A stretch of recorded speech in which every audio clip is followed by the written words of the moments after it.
La idea de l'acte d'avui era sobretot reflexar, posar de manifest els diferents conflictes ambientals que hi ha al camp i a les Terres de l'Ebre, així com al Penedès, no?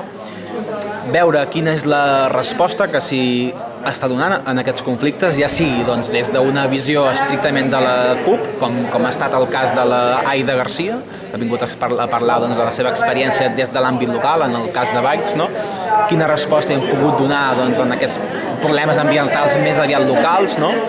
Però també veure com des del sector de les entitats ecologistes i també des del CONASCUP veure quina resposta, quina lluita podem fer vers aquests conflictes ambientals tan diversos com poden ser els que avui hem exposat aquí, no? Els vinculats a l'energia nuclear, els vinculats a la destrucció del paisatge i fins i tot en casos com el futur, si és que ve, no? El futur Barcelona World.